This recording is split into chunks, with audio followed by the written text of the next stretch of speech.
You are breaking your back for a tomorrow that will never arrive. I am Daniel. I'm 79 years old, and I need to tell you the truth about that perfect, secure future you are trying so hard to build, because I built it. I put my head down, I did everything right, and I waited for the day my life would finally begin. My wife, Sarah, she passed away 2 years ago, and sitting in this big, quiet house without her is the hardest lesson I've ever had to learn. Sarah was the light of my life. She had this laugh that could fill a room, but for most of our marriage, I wasn't in the room to hear it. I was at the office, or I was home, but my mind was a million miles away, worrying about the next paycheck, the next promotion, the next safety net. She used to come up behind me while I was hunched over paperwork at the kitchen table. She'd put her hand on my shoulder and say, "Daniel, leave it. Come sit on the porch with me. The sun is setting." And I would always say, "I can't right now, sweetheart. I just need to finish this. We'll sit on the porch this weekend." I bought her the house with the beautiful porch, but I never sat on it with her. I was too busy providing a life for us to actually share a life with her. And now I have all the time in the world. I sit on that porch every single evening, but the chair next to me is empty. You think you are protecting your family by working yourself to death. You think you are showing them love, but your family doesn't want your money, or your stress, or the perfect house. They want you. They want your eyes looking into theirs. They want your attention. I have 3 children. I love them fiercely.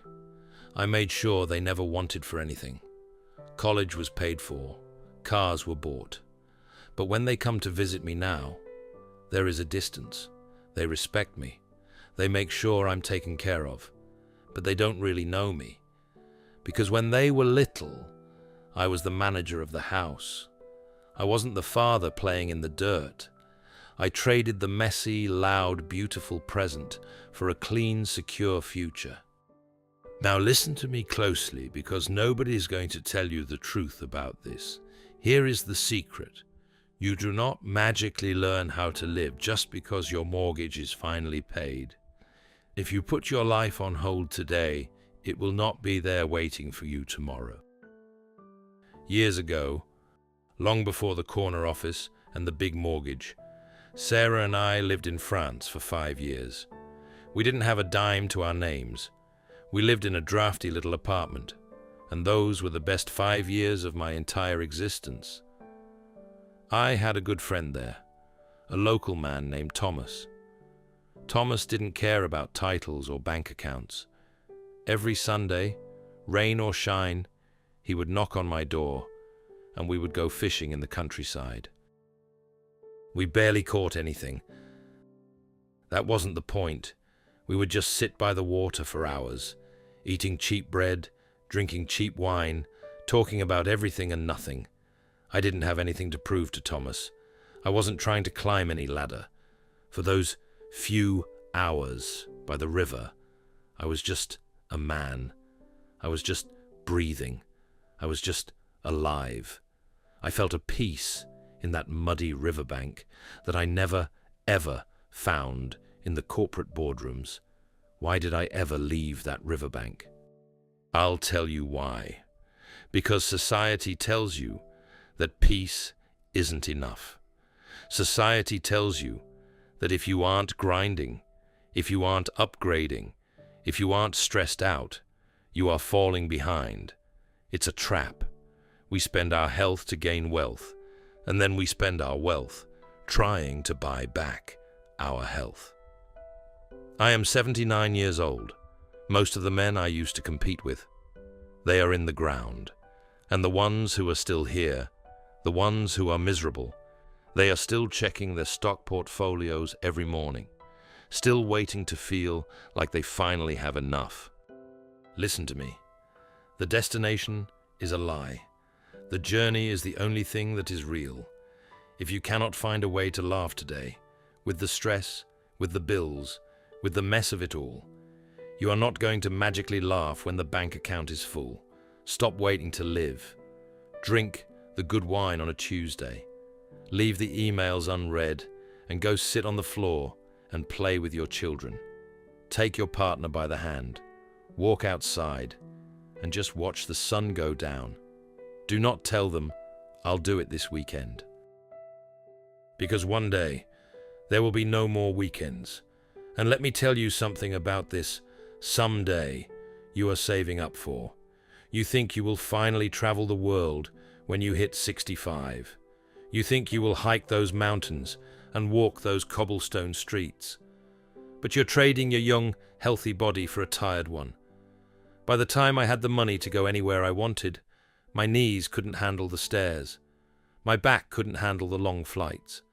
I had a wallet full of money and a body that just wanted to sit in a soft chair. Sarah and I, we always talked about going to Italy, Venice, Rome, the Amalfi Coast. Every January, she would bring home a travel magazine, and every January, I would look at the numbers and say, "Not this year, sweetheart. Work is too crazy. Next year, I promise. Next year, we will do it right." I said next year for 15 years. 15 years of pushing our dream down the road because I wanted the timing to be absolutely perfect. The timing is never perfect. After she passed away, I was cleaning out her nightstand.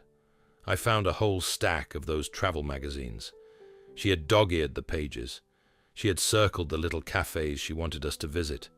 She never stopped hoping we would go. And I broke down right there on the bedroom floor. Because I realized I didn't just steal my own joy. I stole hers too, all in the name of being responsible. I remember my daughter's 10th birthday. I was there, physically. I was standing in the kitchen, but my head was at the office. I was solving a supply chain issue in my mind while she was blowing out her candles. I paid for the cake. I paid for the presents. I paid for the house we were standing in. But I was not present. Took me a long time to understand the difference between providing for someone and being present with someone. They're not the same thing, not even close. And that is the heaviest burden I carry, knowing that I can never go back and just sit on the floor with them. I can never go back and just listen to Sarah without looking at the clock. We are all so obsessed with the finish line. We think happiness is waiting for us right around the next corner, right after the next promotion, right after the debt is cleared. But when you get the thing, there's always another thing. Always. The finish line moves. I bought a beautiful set of woodworking tools when I was 45. I told myself, when I retire, I'm going to build a crib for my grandchildren. I'm going to spend hours in the garage, just working with my hands. They sat in their boxes for 30 years. By the time I finally had the free time to open them, my hands were too stiff with arthritis to hold the chisels. The grandchildren were already in high school. The time to build that crib was when I was 45, but I was too busy building a bank account. We treat time like it's a bank, like we can just deposit our joy today and withdraw it with interest 30 years down the road. But time doesn't work like that. It's a river, and it washes away everything you don't anchor down. I looked in the mirror one morning, and I didn't recognize the man looking back. I was an old man with a heavy chest, carrying the weight of 1,000 tomorrows that never actually arrived. We treat time like it's a bank, like we can just deposit our joy today and withdraw it with interest 30 years down the road. But time doesn't work like that. It's a river, and it washes away everything you don't anchor down. I looked in the mirror one morning, and I didn't recognize the man looking back. I was an old man with a heavy chest, carrying the weight of 1,000 tomorrows that never actually arrived. So, you have to stop. You have to stop running. Look at your life right now. Look at the mess, the noise, the imperfect chaos of it. This is it. This is your life. Not when you meet the right person. Not when you pay off the debt. If you cannot find peace in the middle of the storm, you will not find it when the sky clears, because the sky is never completely clear. Stop paying for a future you might never see, and start living the life you are standing in.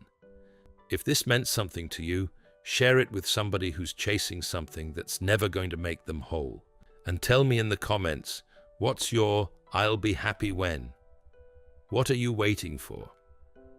What would change if you just decided you were enough right now? Please, write it down. The world outside moves fast, but your comments bring the world right into my quiet living room. Subscribe and let me share the wisdom of a lifetime with you. It makes this quiet house feel a little less lonely.